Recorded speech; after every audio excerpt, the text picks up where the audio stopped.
प्रवासी टीवी देख रहे सारे दर्शकों ਨੂੰ ਮੇਰੇ ਵੱਲੋਂ ਪਿਆਰ ਭਰੀ ਸਤਿ ਸ੍ਰੀ ਅਕਾਲ ਨਮਸਕਾਰ ਤੇ ਆਦਾਬ। ਮੈਂ ਹਾਂ ਤੁਹਾਡੀ ਹੋਸਟ ਰਾਖੀ ਤੇ ਇਹ ਤੁਹਾਡੇ ਲਈ ਸ਼ੋਅ ਲੈ ਕੇ ਆਈ ਹਾਂ ਪ੍ਰਵਾਸੀ ਪ੍ਰਾਪਰਟੀਆਂ ਦਾ, ਜਿਹਦੇ ਵਿੱਚ ਅਸੀਂ ਗੱਲ ਕਰਦੇ ਹਾਂ ਰੀਅਲ ਸਟੇਟ ਦੇ ਮਾਰਕੀਟ ਬਾਰੇ ਕਿ ਮਾਰਕੀਟ ਦੇ ਵਿੱਚ ਕੀ ਉਤਾਰ ਚੜਾਵ ਚੱਲ ਰਿਹਾ ਤੇ ਕਿਹੜੀ ਨਵੇਂ ਅਪਡੇਟਸ ਆ ਰਹੇ ਨੇ ਮਾਰਕੀਟ ਦੇ ਵਿੱਚ ਉਹਨੂੰ ਲੈ ਕੇ।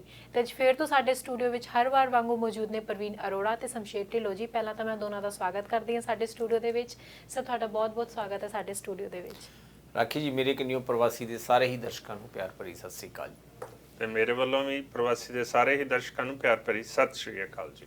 ਤੇ ਮੈਂ ਆਪਣੇ ਦਰਸ਼ਕਾਂ ਨੂੰ ਦੱਸ ਦਵਾਂ ਕਿ ਅਸੀਂ ਹਰ ਵਾਰ ਵਾਂਗੂ ਅੱਜ ਫੇਰ ਤੋਂ ਰੀਅਲ ਸਟੇਟ ਮਾਰਕੀਟ ਦੇ ਉੱਤੇ ਗੱਲ ਕਰਨ ਜਾ ਰਹੇ ਹਾਂ ਤੇ ਅੱਜ ਦਾ ਸਾਡਾ ਜਿਹੜਾ ਮੁੱਦਾ ਆ ਉਹ ਇਹ ਆ ਵੀ ਜਿਹੜੇ ਫਸਟ ਟਾਈਮ ਬਾਇਰਸ ਹੁੰਦੇ ਆ ਕਿਸੇ ਨੇ ਵੀ ਘਰ ਖਰੀਦਣਾ ਹੁੰਦਾ ਆ ਉਹਨਾਂ ਲਈ ਪ੍ਰੀ ਕੰਸਟਰਕਸ਼ਨ ਘਰ ਤੇ ਜਿਹੜੇ ਰੀਸੇਲ ਘਰ ਆ, ਪਹਿਲਾਂ ਤਾਂ ਇਹਨਾਂ ਦੋਨਾਂ ਦੇ ਵਿੱਚ ਕੀ ਡਿਫਰੈਂਸ ਆ ਜਦੋਂ ਘਰ ਖਰੀਦਣਾ ਚਾਹੁੰਦਾ ਕੋਈ ਇਨਸਾਨ ਪਹਿਲੀ ਵਾਰ, ਤੇ ਉਹਨਾਂ ਨੂੰ ਇਹ ਜਾਨਣਾ ਬਹੁਤ ਜ਼ਰੂਰੀ ਹੈ ਕਿ ਦੋਨਾਂ ਦੇ ਵਿੱਚ ਕੀ ਮੇਜਰ ਡਿਫਰੈਂਸਸ ਨੇ। ਤੇ ਸਰ ਮੈਂ ਤੁਹਾਡੇ ਤੋਂ ਸ਼ੁਰੂਆਤ ਕਰੂੰਗੀ ਕਿ ਪਹਿਲਾਂ ਆਪਾਂ ਇਹੀ ਆਪਣੇ ਦਰਸ਼ਕਾਂ ਨੂੰ ਦੱਸੇ ਕਿ ਇਹਨਾਂ ਦੋਨਾਂ ਦੇ ਵਿੱਚ ਕੀ ਮੇਜਰ ਡਿਫਰੈਂਸਸ ਨੇ। राखी जी इस तरह कि जिस तरह इन्हां दे नाम तो ही आपां नूं पता लगदा वा कि रीसेल मतलब जिहड़ी कि चीज़ दोबारा सेल हो रही है। रीसेल वो मार्केट आ, वो प्रॉपर्टीज ने जिहड़ियां प्रॉपर्टियां ऑलरेडी बिल्ट हो चुकियां ने और वो किसी ना किसी ओनर ने उन्हां नूं ऑक्यूपाई कीता होया जां उन्हां ने उन्हां नूं क्लोज कीता होया उहदी पोजैशन लई हुई है। और जिहड़ी प्री कंस्ट्रक्शन आ प्री कंस्ट्रक्शन वो सेल्स ने जिहड़ियां कि हजे कंस्ट्रक्शन नहीं हुई, कंस्ट्रक्शन होने तो पहला ही वो जिहड़ियां उन्हां दीयां सेल्स हुंदियां ने जी। रीसेल मार्केट जिवें कह लो कि मार्केट दे विच काफ़ी मेजर पार्ट प्ले करदी है क्योंकि मेजोरिटी दे विच जिहड़ियां भी सेल्स हुंदियां ने वो रीसेल मार्केट दे विच हुंदियां ने जी। और जिहड़ी प्री कंस्ट्रक्शन आ क्योंकि वो सिर्फ उही हुंदी है जिथे नवें बिल्ट आ रहे ने। सो जिहड़ी रीसेल मार्केट आ वो जिवें कह लो कि काफ़ी ज़्यादा मार्केट दे विच शेयर होल्ड करदी है, जिहड़ियां नंबर ऑफ सेल्स ने रीसेल मार्केट ਦੇ ਵਿੱਚ ਕਾਫੀ ਜ਼ਿਆਦਾ ਹੁੰਦੀਆਂ ਨੇ ਪ੍ਰੀ ਕੰਸਟਰਕਸ਼ਨ ਦੇ ਕੰਪੈਰੀਟਿਵਲੀ ਜੀ। ਜੀ ਬਿਲਕੁਲ ਸਰ, ਮੈਂ ਤੁਹਾਡੇ ਤੋਂ ਇਹ ਪੁੱਛਣਾ ਚਾਹੂੰਗੀ ਕਿ ਜਿਹੜੇ ਰੀਸੇਲ ਤੇ ਪ੍ਰੀ ਕੰਸਟਰਕਸ਼ਨ ਦੇ ਵਿੱਚ ਹੈ ਜੇ ਫਸਟ ਟਾਈਮ ਬਾਇਰਸ ਲੈਣਾ ਚਾਹਣ ਤਾਂ ਤੁਹਾਡੇ ਹਿਸਾਬ ਨਾਲ ਉਹਨਾਂ ਲਈ ਕਿਹੜਾ ਬੈਸਟ ਆਪਸ਼ਨ ਰਹਿ ਸਕਦਾ ਦੋਨਾਂ ਦੇ ਵਿੱਚੋਂ? ਬਿਲਕੁਲ ਜੀ, ਇਹਦੇ 'ਚ ਕੁਝ ਚੀਜ਼ਾਂ ਜਿਹੜੀਆਂ ਖਿਆਲ ਰੱਖਣ ਵਾਲੀਆਂ ਨੇ ਜੀ। ਫਸਟ ਟਾਈਮ ਬਾਇਰਸ ਦੇ ਚੈਲੰਜਸ ਕੀ ਨੇ ਪਹਿਲਾਂ ਤਾਂ ਇਹ ਸਮਝਣ ਦੀ ਲੋੜ ਹੈ। ਫਸਟ ਟਾਈਮ ਬਾਇਰਸ ਨੂੰ ਇੱਕ ਤਾਂ ਜਿਹੜਾ ਪ੍ਰੀ ਕੰਸਟਰਕਸ਼ਨ ਦਾ ਏਰੀਆ ਹੈਗਾ ਆ ਉਹਦੇ ਬਾਰੇ ਕੋਈ ਬਹੁਤੀ ਨੌਲੇਜ ਨਹੀਂ ਹੁੰਦੀ ਹੈਗੀ ਕਿ ਨੇਬਰਹੁੱਡ ਕਿਸ ਤਰ੍ਹਾਂ ਦਾ ਆ, ਇੱਥੇ ਆਉਣ ਵਾਲੇ ਟਾਈਮ ਦੇ ਵਿੱਚ ਕੀ ਕੀ ਫੈਸਿਲਿਟੀਜ਼ ਹੋਣੀਆਂ ਨੇ, ਉਹ ਸਾਰਾ ਕੁਝ ਹਜੇ ਜਿਹੜਾ ਨਾ ਉਹ ਢੱਕਿਆ ਹੁੰਦਾ ਆ, ਉਹ ਕਲੀਅਰ ਨਹੀਂ ਹੁੰਦਾ ਕਿ ਇਹ ਇਵੈਂਚੁਅਲੀ ਨੇਬਰਹੁੱਡ ਕਿੱਦਾਂ ਡਿਵੈਲਪ ਹੋਏਗਾ। ਇੱਕ ਤਾਂ ਇਹ ਮੇਨ ਸਭ ਤੋਂ ਵੱਡੀ ਅਨਨੋਨ ਫੈਕਟਰ ਹੈਗਾ ਆ। ਜਿਹੜੀ ਰੀਸੇਲ ਮਾਰਕੀਟ ਹੈ ਉਹਦੇ ਵਿੱਚ ਇਹ ਤੁਹਾਨੂੰ ਕਲੀਅਰ ਹੈ ਕਿ ਇਹ ਸਬ ਡਿਵੀਜ਼ਨ ਜਿਹੜੀ ਹੈ ਆਲਰੇਡੀ ਐਸਟੈਬਲਿਸ਼ ਹੋ ਚੁੱਕੀ ਹੈ। ਇਹਦੇ ਇੱਥੇ ਨੇੜੇ ਇੰਨੀ ਦੂਰ ਤੇ ਸਕੂਲ ਹੈਗਾ ਆ, ਇੰਨੀ ਦੂਰ ਜਿਹੜਾ ਆ ਮਾਰਕੀਟ ਹੈਗੀ ਆ, ਇੰਨੀ ਦੂਰ ਤੁਹਾਡੀ ਬੱਸ ਜਾਂ ਟ੍ਰੇਨ ਸਰਵਿਸ ਹੈਗੀ ਆ, ਉਹਦੇ 'ਚ ਅਨਨੋਨ ਫੈਕਟਰਸ ਬਹੁਤ ਘੱਟ ਹੁੰਦੇ ਨੇ। ਔਰ ਇਹ ਨੈਚੁਰਲ ਹੈ ਕਿ ਜਿਹੜੀ ਚੀਜ਼ ਐਸਟੈਬਲਿਸ਼ ਹੋ ਚੁੱਕੀ ਹੈ ਉਹਦੀ ਡਿਮਾਂਡ ਵੀ ਜ਼ਿਆਦਾ ਹੁੰਦੀ ਹੈ ਔਰ ਉਹ ਟ੍ਰਾਂਜੈਕਸ਼ਨਸ ਜਿਹੜੀਆਂ ਹੁੰਦੀਆਂ ਨੇ ਉਹ ਉਨੇ ਕੁ ਦਾਇਰੇ ਦੇ ਵਿੱਚ ਹੁੰਦੀਆਂ, ਉਨੇ ਕੁ ਏਰੀਆ ਦੇ ਵਿੱਚ ਹੁੰਦੀਆਂ, ਜਿਹਦੇ ਨਾਲ ਕਿ ਕੰਪੀਟੀਸ਼ਨ ਵੱਧ ਜਾਂਦਾ ਆ। ਜਦੋਂ ਕੰਪੀਟੀਸ਼ਨ ਜ਼ਿਆਦਾ ਹੋਊਗਾ ਤਾਂ ਆਬਵੀਅਸਲੀ ਪ੍ਰਾਈਸਸ ਵੀ ਉੱਥੇ ਪ੍ਰੀਮੀਅਮ ਹੋਣਗੀਆਂ, ਜ਼ਿਆਦਾ ਪੇ ਕਰਨੀਆਂ ਪੈਣਗੀਆਂ। ਫਸਟ ਟਾਈਮ ਬਾਇਰਸ ਵਾਸਤੇ ਚੈਲੰਜ ਇੱਕ ਤਾਂ ਸਭ ਤੋਂ ਵੱਡਾ ਜਿਹੜਾ ਹੁੰਦਾ ਉਹ ਡਾਊਨ ਪੇਮੈਂਟ ਦਾ ਹੁੰਦਾ। ਜਦੋਂ ਤੁਸੀਂ ਰੀਸੇਲ ਮਾਰਕੀਟ ਦੇ ਵਿੱਚ ਕੋਈ ਚੀਜ਼ ਬਾਏ ਕਰਨੀ ਹੈ ਤਾਂ ਤੁਹਾਨੂੰ ਡਾਊਨ ਪੇਮੈਂਟ ਜਿਹੜੀ ਹੈ ਪਹਿਲਾਂ ਤਾਂ ਡਿਪੋਜ਼ਿਟ ਦੇਣਾ ਪੈਂਦਾ, ਥੋੜਾ ਬਹੁਤ ਤੁਸੀਂ 25, 30, 50,000 depending on the property price ਤੇ ਤੁਹਾਨੂੰ ਉਹ ਦੇਣਾ ਪੈਂਦਾ। ਉਸ ਤੋਂ ਬਾਅਦ ਜਿਹੜੀ ਕਲੋਜ਼ਿੰਗ ਹੁੰਦੀ ਹੈ ਯੂਜੂਅਲੀ 60 ਡੇਜ਼ 90 ਡੇਜ਼ ਜਾਂ ਕਿਸੇ ਕੇਸ ਦੇ ਵਿੱਚ ਉਸ ਤੋਂ ਵੱਧ ਵੀ ਹੋ ਸਕਦੀ ਹੈ। ਜਿਹੜੀ ਟੋਟਲ ਡਾਊਨ ਪੇਮੈਂਟ ਹੈ ਜੇ ਤੁਸੀਂ 20% ਦੇ ਕੇ ਘਰ ਬਾਏ ਕਰਨਾ ਹੈ ਤਾਂ ਉਹ ਤੁਹਾਨੂੰ 20% ਜਿਹੜੀ ਆ ਵਿਦਿਨ ਦੈਟ ਟਾਈਮ ਸਪੈਨ ਯਾਨੀ ਕਿ 60 ਤੋਂ 90 ਡੇਜ਼ ਦੇ ਵਿੱਚ ਉਹਦਾ ਇੰਤਜ਼ਾਮ ਕਰਨਾ ਪੈਣਾ ਹੈ। ਔਰ ਪ੍ਰੀ ਕੰਸਟਰਕਸ਼ਨ ਦੇ ਵਿੱਚ ਅੱਗੇ ਚੱਲ ਕੇ ਆਪਾਂ ਪ੍ਰਵੀਨ ਜੀ ਨਾਲ ਵੀ ਗੱਲ ਕਰਾਂਗੇ ਇਹਦੇ ਬਾਰੇ 'ਚ। ਇਹ ਜਿਹੜੇ ਚੈਲੰਜਸ ਨੇ ਥੋੜੇ ਜਿਹੇ ਘਟ ਜਾਂਦੇ ਨੇ। ਜੀ ਸਰ ਮੈਂ ਤੁਸੀਂ ਥੋੜਾ ਜਿਹਾ ਜਾਣਕਾਰੀ ਦਿਓ ਪ੍ਰੀ ਕੰਸਟਰਕਸ਼ਨ ਦਾ, ਜਿੱਦਾਂ ਸਰ ਨੇ ਰੀਸੇਲ ਦੇ ਬਾਰੇ ਦੱਸਿਆ ਕਿ ਕੀ ਚੈਲੰਜਸ ਹੁੰਦੇ ਨੇ ਤੇ ਕਿੱਦਾਂ ਚੀਜ਼ਾਂ ਵਰਕਆਊਟ ਕਰਦੀਆਂ ਨੇ, ਪ੍ਰੀ ਕੰਸਟਰਕਸ਼ਨ ਦੇ ਵਿੱਚ ਕਿੱਦਾਂ ਇਹੀ ਚੀਜ਼ਾਂ ਕੰਮ ਕਰਦੀਆਂ? ਰਾਖੀ ਜੀ, ਪ੍ਰੀ ਕੰਸਟਰਕਸ਼ਨ ਦੇ ਵੀ ਡਿਫਰੈਂਟ ਤਰ੍ਹਾਂ ਦੀਆਂ ਪਲੱਸ ਨੇ, ਡਿਫਰੈਂਟ ਤਰ੍ਹਾਂ ਦੇ ਉਹਦੇ ਚੈਲੰਜਸ ਨੇ। ਜਿਵੇਂ ਢਿੱਲੋਂ ਸਾਹਿਬ ਨੇ ਦੱਸਿਆ ਕਿ ਪਹਿਲਾਂ ਰੀਸੇਲ ਮਾਰਕੀਟ ਦੇ ਵਿੱਚ ਤੁਹਾਨੂੰ ਜਿਹੜੀ ਡਾਊਨ ਪੇਮੈਂਟ ਆ ਉਹਨੇ ਪੀਰੀਅਡ ਦੇ ਵਿੱਚ ਚਾਹੀਦੀ ਹੁੰਦੀ ਆ। ਪ੍ਰੀ ਕੰਸਟਰਕਸ਼ਨ ਦੇ ਵਿੱਚ ਕੀ ਹੁੰਦਾ ਕਿ ਤੁਹਾਨੂੰ ਟਾਈਮ ਮਿਲ ਜਾਂਦਾ। ਸਮ ਟਾਈਮਸ ਕਈ ਬਿਲਡਰਸ ਕੰਨਿਓ ਕਾਫੀ ਵਧੀਆ ਮਤਲਬ ਜਿਹੜੇ ਨੇ ਉਹਨਾਂ ਦੇ ਡਿਪੋਜ਼ਿਟ ਦੇ ਪੇਮੈਂਟ ਪਲਾਨਸ ਆਉਂਦੇ ਆ। ਅੱਜ ਆਪਾਂ ਇੱਕ ਬੜੇ ਪ੍ਰੋਜੈਕਟ ਬਾਰੇ ਗੱਲ ਕਰਨੀ ਚਾਹਾਂਗੇ ਜਿਹਦੇ 'ਚ ਉਹਨਾਂ ਨੇ ਇੱਕ ਬੜਾ ਹੀ ਅਟਰੈਕਟਿਵ ਪੇਮੈਂਟ ਪਲਾਨ ਦਿੱਤਾ ਵਾ, ਖਾਸ ਕਰਕੇ ਜਿਹੜੇ ਫਸਟ ਟਾਈਮ ਬਾਇਰਸ ਨੇ, ਕਿਉਂਕਿ ਫਸਟ ਟਾਈਮ ਬਾਇਰਸ ਦੇ ਲਈ ਇਸ ਟਾਈਮ ਮਾਰਕੀਟ ਦੇ ਵਿੱਚ ਐਂਟਰ ਕਰਨਾ ਬਹੁਤ ਮੁਸ਼ਕਲ ਹੋ ਚੁੱਕਿਆ। ਪਹਿਲੀ ਗੱਲ ਤਾਂ ਪ੍ਰਾਈਸ ਪੁਆਇੰਟ ਬਹੁਤ ਜ਼ਿਆਦਾ ਵੱਧ ਚੁੱਕੇ ਨੇ। ਸੈਕੰਡਲੀ ਜਿਹੜੀਆਂ ਮੌਰਗੇਜਸ ਨੇ ਉਹ ਉਹਨਾਂ ਨੂੰ ਸਬਸਟੈਂਸ਼ੀਅਲ ਡਾਊਨ ਪੇਮੈਂਟਸ ਦੀ ਲੋੜ ਪੈਂਦੀ ਆ, ਜਿਹੜੀਆਂ ਕਿ ਉਹ ਸਮਟਾਈਮਸ ਨਹੀਂ ਕਰ ਪਾਉਂਦੇਗੇ। ਬਟ ਇਸ ਡਿਵੈਲਪਰ ਨੇ ਬੜਾ ਵਧੀਆ, ਇਹਨਾਂ ਦਾ ਵੈਸੇ ਵੀ ਪਹਿਲਾਂ ਵੀ ਕਈ ਇਹਨਾਂ ਦੇ ਪ੍ਰੋਜੈਕਟਸ ਆਏ ਨੇ।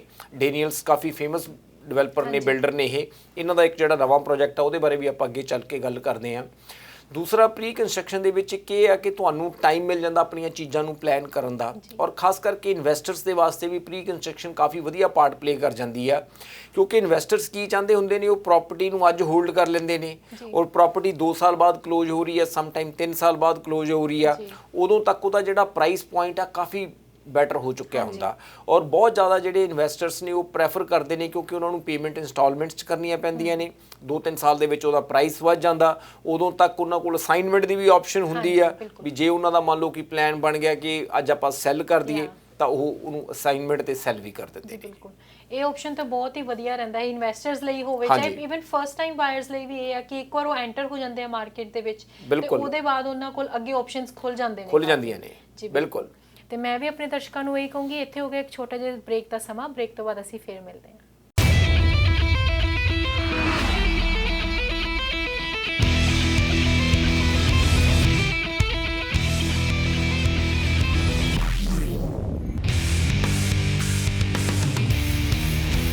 ਬ੍ਰੇਕ ਤੋਂ ਬਾਅਦ ਇੱਕ ਵਾਰ ਫਿਰ ਤੋਂ ਪ੍ਰਵਾਸੀ ਟੀਵੀ ਦੇਖ ਰਹੇ ਸਾਰੇ ਦਰਸ਼ਕਾਂ ਦਾ ਇਸ ਸ਼ੋਅ ਦੇ ਵਿੱਚ ਸਵਾਗਤ ਹੈ। ਜਿੱਦਾਂ ਕਿ ਅਸੀਂ ਗੱਲ ਕਰ ਰਹੇ ਸੀਗੇ ਕਿ ਪ੍ਰੀ ਕੰਸਟਰਕਸ਼ਨ ਘਰ ਤੇ ਜਿਹੜੇ ਰੀਸੇਲ ਘਰ ਹੁੰਦੇ ਉਹਨਾਂ ਦੇ ਵਿੱਚ ਕੀ ਮੇਜਰ ਡਿਫਰੈਂਸ ਹੁੰਦੇ ਨੇ ਤੇ ਕਿੱਦਾਂ ਥਿੰਗਸ ਵਰਕਆਊਟ ਕਰਦੀਆਂ ਨੇ। ਤੇ ਉਸੇ ਤੋਂ ਕੰਟੀਨਿਊ ਕਰਦੇ ਹੋਏ ਹੁਣ ਅਸੀਂ ਫੇਰ ਗੱਲ ਕਰਾਂਗੇ ਕਿ ਜਿੱਦਾਂ ਇਹਨਾਂ ਨੇ ਬ੍ਰੇਕ ਤੋਂ ਪਹਿਲਾਂ ਦੱਸਿਆ ਸੀਗਾ ਕਿ ਇੱਕ ਪ੍ਰੋਜੈਕਟ ਆ ਰਿਹਾ ਜੋ ਕਿ ਡੈਨੀਅਲਸ ਬਿਲਡਰ ਨੇ ਉਹ ਲੈ ਕੇ ਆ ਰਹੇ ਨੇ, ਉਹਦੇ ਬਾਰੇ ਥੋੜੀ ਜਿਹੀ ਹੋਰ ਡਿਟੇਲ ਦੇ ਵਿੱਚ ਗੱਲ ਕਰਦੇ ਹਾਂ। ਸਰ ਥੋੜੀ ਜਿਹੀ ਉਹਦੀ ਜਾਣਕਾਰੀ ਦਿਓ ਸਾਡੇ ਦਰਸ਼ਕਾਂ ਨੂੰ। ਇਹ ਜਿਹੜਾ ਪ੍ਰੋਜੈਕਟ ਰਾਖੀ ਜੀ ਫਸਟ ਟਾਈਮ ਬਾਇਰਸ ਵਾਸਤੇ, ਇਨਵੈਸਟਰਸ ਵਾਸਤੇ ਕਾਫੀ ਵਧੀਆ ਆਪਸ਼ਨ ਆ। ਉਹਦੇ ਕੁਝ ਕਾਰਨ ਨੇ ਕਿ ਕਿਉਂ ਇਹ ਕਾਫੀ ਵਧੀਆ ਆਪਸ਼ਨ ਆ। ਸਭ ਤੋਂ ਪਹਿਲੀ ਗੱਲ ਤਾਂ ਇਹ ਆ ਕਿ ਇਹ ਜਿਹੜਾ ਪ੍ਰੋਜੈਕਟ ਆ ਕੀਲ ਐਂਡ ਇਗਲਿੰਗਟਨ ਦੇ ਕੋਲ ਆ, ਡੇਨੀਅਲਸ ਦਾ ਕੀਲਸਡੇਲ ਦੇ ਨਾਮ ਦੇ ਨਾਲ ਆ।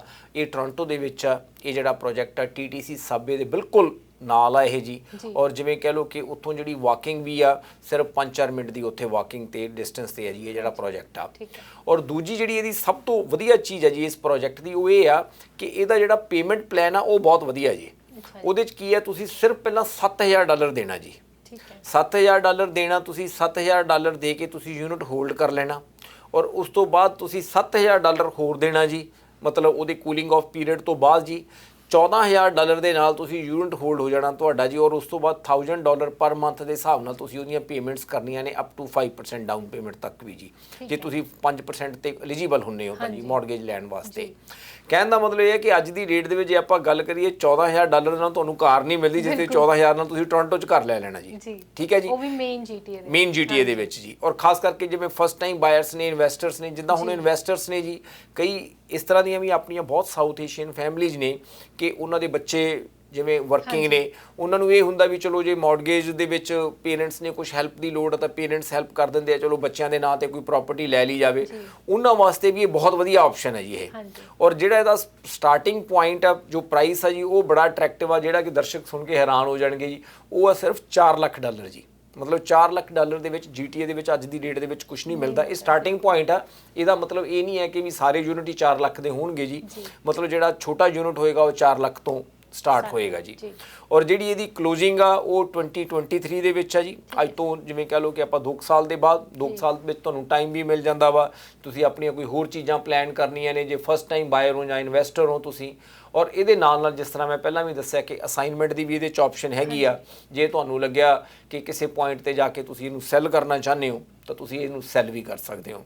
ਸੋ ਇਹ ਜਿਹੜਾ ਪ੍ਰੋਜੈਕਟ ਆ ਇਹ ਅੱਜ ਹੀ ਮਤਲਬ ਸਾਨੂੰ ਇਹਦੀ ਇਨਫੋਰਮੇਸ਼ਨ ਮਿਲੀ ਹੈ ਜੀ। ਆਈ ਥਿੰਕ ਇਸ ਵੀਕ ਦੇ ਵਿੱਚ ਹੀ ਇਹਦੀਆਂ ਵਰਕਸ਼ੀਟਸ ਵਗੈਰਾ ਸਬਮਿਟ ਹੋਣੀਆਂ ਨੇ, ਤੇ ਜੇ ਕੋਈ ਵੀ ਦਰਸ਼ਕ ਇੰਟਰਸਟਡ ਨੇ ਇਸ ਪ੍ਰੋਜੈਕਟ ਦੇ ਵਿੱਚ ਤਾਂ ਮੈਂ ਖਾਸ ਕਰਕੇ ਕਹੂੰਗਾ ਕਿ ਬਿਲਕੁਲ ਦੇਰ ਨਾ ਕਰੋ, ਅੱਜ ਹੀ ਸਾਨੂੰ ਕੰਟੈਕਟ ਕਰੋ, ਕਿਉਂਕਿ ਇਹ ਬਹੁਤ ਜ਼ਰੂਰੀ ਹੈ ਕਿ ਜਿੰਨੀ ਜਲਦੀ ਤੁਸੀਂ ਵਰਕਸ਼ੀਟ ਭੇਜੋਗੇ ਤਾਂ ਹੀ ਤੁਹਾਡੇ ਚਾਂਸਿਸ ਬਣਨਗੇ ਜੀ। ਜੇ ਲੇਟ ਵਰਕਸ਼ੀਟ ਜਾਣਗੀਆਂ, ਕਿਉਂਕਿ ਫਸਟ ਕਮ ਫਸਟ ਬੇਸਿਸ ਹੁੰਦਾ, ਜਿਹੜੀਆਂ ਵਰਕਸ਼ੀਟਸ ਲੇਟ ਜਾਂਦੀਆਂ ਨੇ ਫਿਰ ਕਈ ਵਾਰ ਦਰਸ਼ਕ ਬਾਅਦ ਦੇ ਵਿੱਚ ਸਾਡੇ ਨਾਲ ਨਾਰਾਜ਼ ਵੀ ਹੁੰਦੇ ਆ ਜੀ ਕਿ ਸਾਨੂੰ ਯੂਨਿਟ ਨਹੀਂ ਮਿਲਿਆਗਾ, ਕਿਉਂਕਿ ਫਸਟ ਕਮ ਫਸਟ ਬੇਸਿਸ ਹੈ। ਜਿੰਨੇ ਕੁ ਯੂਨਿਟ ਹੁੰਦੇ ਨੇ ਬਿਲਡਰ ਨੇ ਉਹਨਾਂ ਨੇ ਜਿਹੜਾ ਵੀ ਬੰਦਾ ਪਹਿਲਾਂ ਆਊਗਾ ਉਹਨਾਂ ਨੂੰ ਉਹ ਯੂਨਿਟ ਅਲਾਟ ਕਰ ਦਿੰਦੇ ਆ। ਜੀ ਬਿਲਕੁਲ, ਮੈਂ ਵੀ ਆਪਣੇ ਦਰਸ਼ਕਾਂ ਨੂੰ ਇਹੀ ਦਰਖਾਸਤ ਕਰੂੰਗੀ ਕਿ ਇਹ ਇਵਨ ਕਿਉਂਕਿ ਬਹੁਤ ਹੀ ਜ਼ਿਆਦਾ ਅਟਰੈਕਟਿਵ ਪ੍ਰਾਈਸ ਹੈ, ਜਿੱਦਾਂ ਤੁਸੀਂ ਕਿਹਾ 400 ਤੋਂ ਸਟਾਰਟਿੰਗ ਨੇ ਇਹਦੀ, ਤੇ ਬਹੁਤ ਹੀ ਜ਼ਿਆਦਾ ਅਟਰੈਕਟਿਵ ਪ੍ਰਾਈਸ ਹੈ। ਇਵਨ ਚਾਹੇ ਫਸਟ ਟਾਈਮ ਬਾਇਰਸ ਆ, ਚਾਹੇ ਇਨਵੈਸਟਰਸ ਆ, ਕੋਈ ਵੀ ਆ, ਚਾਹੇ ਕਿਸੇ ਦੀ ਫੈਮਿਲੀ ਆ, ਉਹਨਾਂ ਨੇ ਆਪਣੇ ਬੱਚਿਆਂ ਲਈ ਅੱਗੇ ਲੈਣਾ ਆ, ਇਨਵੈਸਟਮੈਂਟ ਪਰਪਸ ਤੋਂ ਕਿੱਦਾਂ ਵੀ ਲੈਣਾ ਉਹਨਾਂ ਨੇ, ਤੇ ਉਹਦੇ ਲਈ ਕਾਫੀ ਵਧੀਆ ਆ। ਕਿਉਂਕਿ ਉਸ ਏਰੀਆ ਦੇ ਵਿੱਚ ਆਪਾਂ ਦੇਖੀਏ ਕਿ ਯੂਨੀਵਰਸਿਟੀਜ਼ ਵੀ ਨੇ,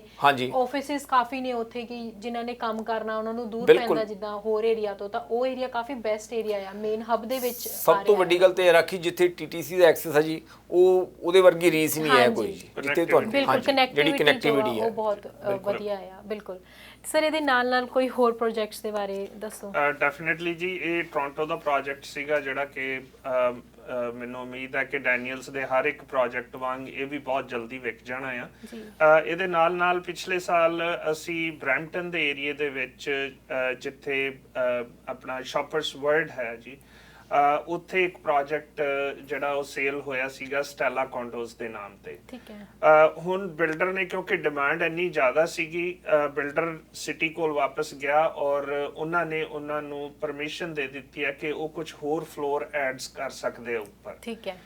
ਇਸ ਕਰਕੇ ਕੁਝ ਨਵੇਂ ਯੂਨਿਟ ਜਿਹੜੇ ਆ ਇਸ ਬਿਲਡਿੰਗ ਦੇ ਵਿੱਚ ਅਵੇਲੇਬਲ ਹੋਏ ਆ ਜੀ।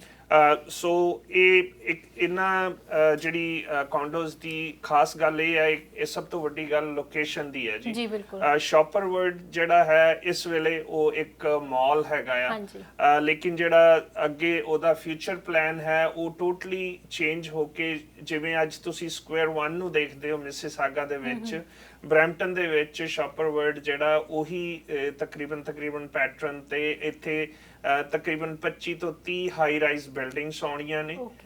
ਮਾਲ ਜਿਹੜਾ ਆ ਉਹ ਜਿਵੇਂ ਬਿਲਡਿੰਗਸ ਦੇ ਥੱਲੇ ਹੀ ਰਹਿ ਜਾਏਗਾ ਤੇ ਉੱਪਰ ਰੈਜ਼ੀਡੈਂਸ਼ੀਅਲ ਬਿਲਡਿੰਗ ਹੋਣਗੀਆਂ, ਥੱਲੇ ਕਮਰਸ਼ੀਅਲ, ਸ਼ਾਪਿੰਗ, ਥੀਏਟਰਸ, ਸਾਰਾ ਕੁਝ ਜਿਹੜਾ ਉਹ ਪਾਵਰ ਪੈਕਡ ਇੱਕ ਜਿਹੜਾ ਤੁਹਾਨੂੰ ਕੰਪੋਨੈਂਟ ਮਿਲੇਗਾ ਸ਼ਾਪਰ ਵਰਲਡ ਟਰਾਂਸਫਾਰਮੇਸ਼ਨ ਦੇ ਵਿੱਚ।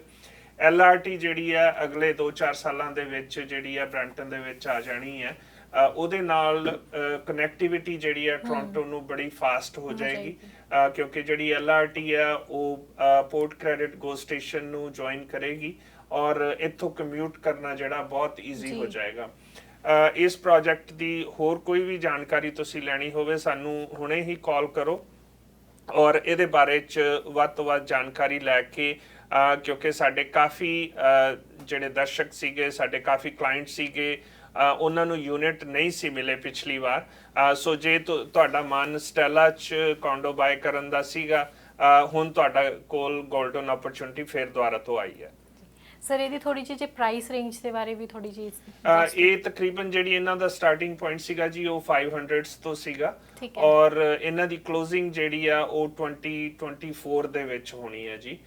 ਸੋ ਕਾਫੀ ਟਾਈਮ ਮਿਲ ਜਾਣਾ ਹੈ ਦਰਸ਼ਕਾਂ ਨੂੰ ਪਲਾਨ ਕਰਨ ਦਾ ਆਪਣੇ ਵਾਸਤੇ। ਜੀ ਬਿਲਕੁਲ, ਇਹ ਬਹੁਤ ਹੀ ਵਧੀਆ ਪਲਾਨ ਹੈ, ਨਾਲੇ ਸਪੈਸ਼ਲੀ ਕਿ ਬਹੁਤ ਹੀ ਮੇਨ ਲੋਕੇਸ਼ਨ ਤੇ ਆ, ਜਿੱਦਾਂ ਕਿ ਆਪਣੇ ਨਾਲ ਦੇ ਕਮਿਊਨਿਟੀ ਦੇ ਲੋਕੀ ਜਿੱਦਾਂ ਬਰੈਂਪਟਨ 'ਚ ਰਹਿਣਾ ਪ੍ਰੈਫਰ ਕਰਦੇ ਆ, ਜਿੱਦਾਂ ਇਹਨਾਂ ਨੇ ਮੇਨ ਬਿਲਕੁਲ ਬਰੈਂਪਟਨ ਦੇ ਮੇਨ ਲੋਕੇਸ਼ਨ ਦੇ ਉੱਤੇ ਹੈਗੇ ਆ ਇਹ ਜਿਹੜੇ ਕੰਡੋਜ਼ ਆ ਰਹੇ ਨੇ। ਬਿਲਕੁਲ। ਤੇ ਮੈਂ ਵੀ ਆਪਣੇ ਦਰਸ਼ਕਾਂ ਨੂੰ ਇਹੀ ਰਿਕੁਐਸਟ ਕਰੂੰਗੀ ਕਿ ਜੇ ਤੁਸੀਂ ਕੋਈ ਵੀ ਜਾਣਕਾਰੀ ਲੈਣੀ ਆ ਕਿਸੇ ਵੀ ਪ੍ਰੋਜੈਕਟ ਬਾਰੇ, ਚਾਹੇ ਉਹ ਡੈਨੀਅਲਸ ਬਾਰੇ, ਚਾਹੇ ਉਹ ਸਟੈਲਾ ਕੰਡੋਜ਼ ਬਾਰੇ, ਤੁਸੀਂ ਇਹਨਾਂ ਨੂੰ ਬੇਝਿਜਕ ਕੰਟੈਕਟ ਕਰ ਸਕਦੇ ਹੋ। ਸਕਰੀਨ ਤੇ ਦਿੱਤੀਆਂ ਹੋਈਆਂ ਡਿਟੇਲਸ ਤੁਸੀਂ ਦੇਖ ਹੀ ਰਹੇ ਹੋ। ਤੇ ਇਹਦੇ ਨਾਲ ਆਪਾਂ ਕੁਝ ਹੋਰ ਪ੍ਰੋਜੈਕਟਸ ਦੇ ਬਾਰੇ ਗੱਲ ਕਰਦੇ ਹਾਂ।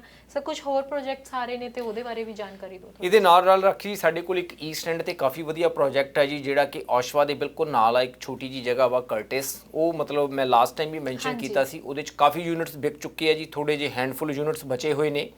ਔਰ ਉੱਥੇ ਕੀ ਆ, ਉੱਥੇ ਟਾਊਨ ਹਾਊਸਿਸ ਨੇ ਜੀ ਸਾਰੇ, ਔਰ ਉਹ ਜਿਹੜੇ ਟਾਊਨ ਹਾਊਸਿਸ ਨੇ ਉਹ ਟ੍ਰੈਡੀਸ਼ਨਲ ਟਾਊਨ ਹਾਊਸਿਸ ਵੀ ਹੈਗੇ ਨੇ, ਸਟੈਕ ਟਾਊਨ ਹਾਊਸਿਸ ਵੀ ਹੈਗੇ ਨੇ, ਔਰ ਉਹਦਾ ਵੀ ਜਿਹੜਾ ਪ੍ਰਾਈਸ ਪੁਆਇੰਟ ਆ ਉਹ ਕਾਫੀ ਵਧੀਆ ਉਹਦਾ ਪ੍ਰਾਈਸ ਪੁਆਇੰਟ ਆ ਜੀ। ਉਹ ਜਿਹੜਾ ਸਟਾਰਟਿੰਗ ਪੁਆਇੰਟ ਆ ਉਹਨਾਂ ਦਾ ਉਹ ਹਾਈ 500 ਤੋਂ ਸਟਾਰਟ ਹੋ ਰਿਹਾ ਜੀ ਟਾਊਨ ਹਾਊਸ ਉੱਥੇ, ਔਰ ਉਹ ਵੀ ਗੋ ਸਟੇਸ਼ਨ ਤੋਂ ਸਿਰਫ 2 ਤੋਂ 3 ਮਿੰਟ ਦੀ ਦੂਰੀ ਤੇ ਆ।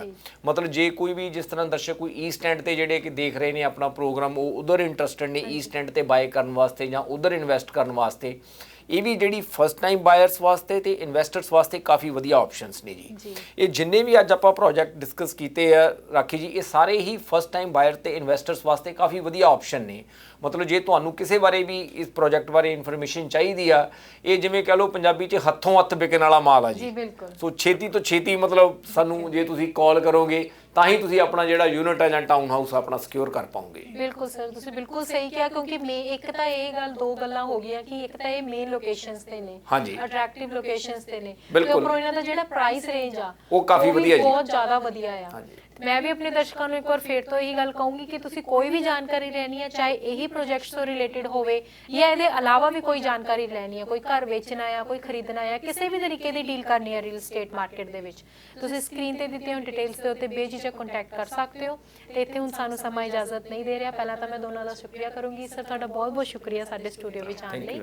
ਤੇ ਮੈਂ ਆਪਣੇ ਦਰਸ਼ਕਾਂ ਨੂੰ ਵੀ ਇਹੀ ਕਹੂੰਗੀ, ਕੀਪ ਵਾਚਿੰਗ ਪ੍ਰਵਾਸੀ ਟੀਵੀ। ਹੁਣ ਮੈਨੂੰ ਦਿਓ ਇਜਾਜ਼ਤ, ਧੰਨਵਾਦ।